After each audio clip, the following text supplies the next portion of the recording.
les aliments sucrés qui sont ultra transformés sont partout dans notre environnement. Presque tout ce qui est offert est soit en excès de sucre ou en excès de sel. Donc, dans notre environnement alimentaire, on est surexposé aux produits ultra transformés, entre autres les produits sucrés.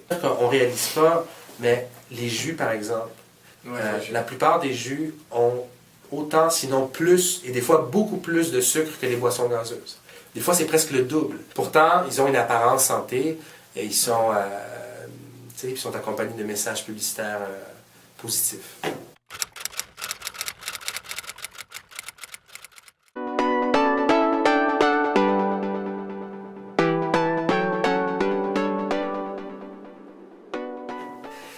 Moi, je crois que ça affecte tout le monde. C'est-à-dire, c'est sûr qu'on a des différences individuelles, différentes vulnérabilités, mais la surexposition au sucre, la surconsommation du sucre, je crois, a des effets délétères sur le métabolisme. On sait que la consommation de sucre, elle est associée aux problèmes de carie dentaire et au risque d'obésité. Ça, c'est reconnu maintenant par l'Organisation mondiale de la santé, ça c'est certain.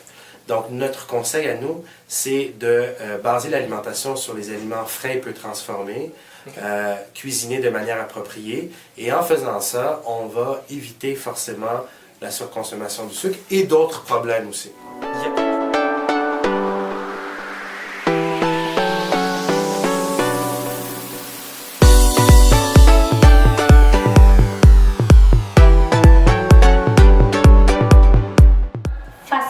Créative.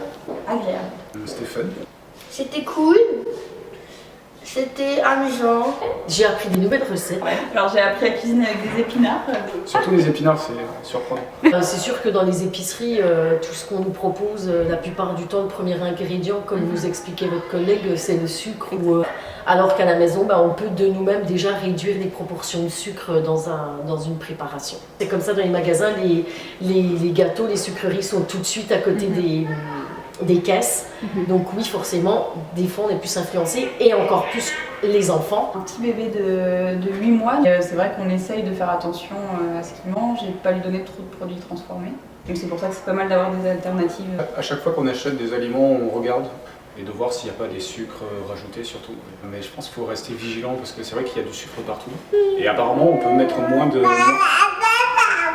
moins de sucre dans les recettes. Des aliments ne perdent pas de goût. Je pense que c'est un fléau. On manque d'informations. C'est un impact sur la santé qui est très, très mauvais.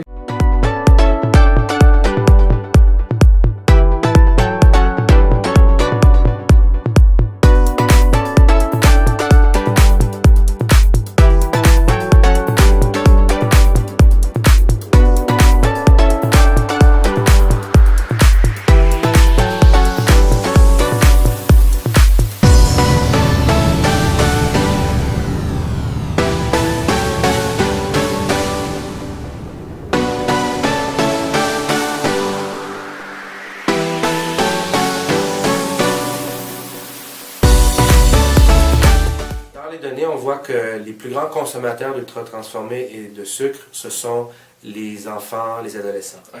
Les jeunes sont extrêmement sollicités aujourd'hui par la publicité pour qu'ils tombent en amour avec les boissons gazeuses puis toutes les ultra-transformés. L'enfant apprend de ses parents, apprend de l'école, de ses amis.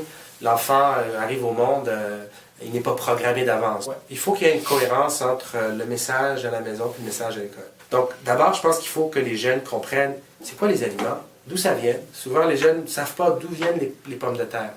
Les intéresser au sujet, puis susciter chez eux une curiosité, un intérêt. Et il faut que les enfants fassent partie du processus.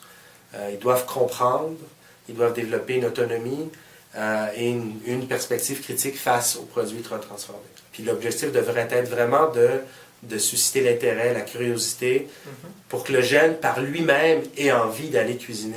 La meilleure recommandation, c'est d'encourager les gens à choisir les meilleurs aliments, les aliments qui sont les plus nutritifs, et les meilleurs aliments ont un seul ingrédient. Regarde les fruits, un ingrédient, les légumes, un ingrédient, la viande, le lait, un ingrédient. Quand tu tombes dans des produits avec plusieurs ingrédients, là tu tombes dans des produits transformés ou ultra transformés. Là, on peut prendre conscience du problème en regardant les produits, en lisant les étiquettes. Moi, c'est la liste d'ingrédients surtout que je regarde parce qu'elle me donne l'information sur ce qu'il y a dans le produit. Donc, on peut voir par exemple les mots sucre, qui sont exprimés de différentes manières. Puis nous, ce qu'on dit souvent, c'est que les meilleurs aliments, en fait, n'ont pas d'étiquette.